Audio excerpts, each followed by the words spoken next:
السلام علیکم ورحمۃ اللہ وبرکاتہ۔ الحمدللہ حمدا کثیرا طیبا مبارکا فیہ۔ حضرات ذی وقار، دنیا کے اندر ہم میں سے ہر ایک انسان یہ کوشش اور یہ محنت کرتا ہے کہ مجھے عربی زبان آئے، کیونکہ انسانوں میں سے اکثریت مسلمانوں کی ہے،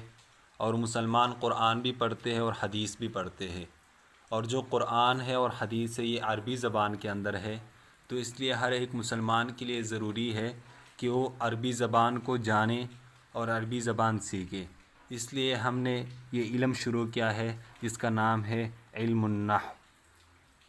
اور اس کا فائدہ یہ ہوگا کہ انسان قرآن مجید اور حدیث اور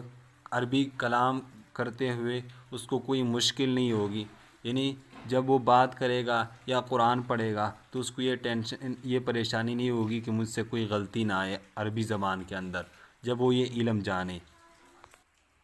تو اس لیے ہم نے یہ علم شروع کیا جس کا نام علم النحو ہے۔ ہم سب سے پہلے اس کا لغوی معنی جانتے ہیں، یعنی لفظی معنی۔ لفظی معنی اس کا ہے کنارہ، یعنی یہ علم جو ہے یہ ہر حرف کی آخری حالت پر بحث کرے گا۔ جیسے کہ ہم میں سے کوئی بات کرتا ہے کیف حالک،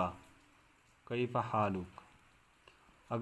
اگر وہ کسی مرد کو بلاتا ہے تو کا کہے گا، اگر مرد کو ہی وہ کی کہے گا تو اس کا معنی خراب ہو جائے گا، یعنی وہ اصل میں مذکر تھا لیکن یہ ایک اعراب کی وجہ سے وہ مؤنث بن گیا۔ اسی طرح اگر ہم قرآن کے اندر بھی ایک حرف کی جگہ پر دوسرا، یعنی ایک اعراب کی جگہ پر دوسرا اعراب پڑھ لیتے تو اس کا معنی بھی اسی طرح خراب ہو جاتے، تو اس لیے ہمیں اس علم کو جاننا ضروری ہے۔ تو ہم سب سے پہلے اس کا لفظی معنی ہم نے جان لیا کہ اس کا لفظی معنی ہے کنارہ، یعنی ہر حرف کی آخری حالت پر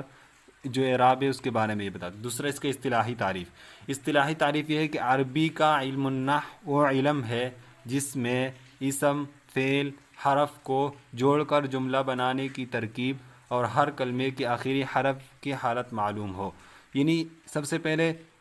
اسم، فعل، حرف کو جوڑ کر جملہ بنانے کی ترکیب، اور دوسرا یہ ہے کہ ہر حرف کی آخری حالت معلوم ہو۔ جیسے کہ میں نے پہلے مثال دیا تھا، اگر یہاں پر آخری حرف کی حالت انسان کو معلوم نہ ہو اور وہ یہاں پر غلط اعراب پڑے گا، اگر مرد کو بلا رہے کیف حالک اور اس سے کیف حالک بنا دے گا تو مؤنث سے مذکر سے مؤنث بن جائے گا۔ تو اس لیے ہمیں اس علم کو جاننا چاہیے، اور ہم نے یہ علم شروع کیا، خود بھی سنے اور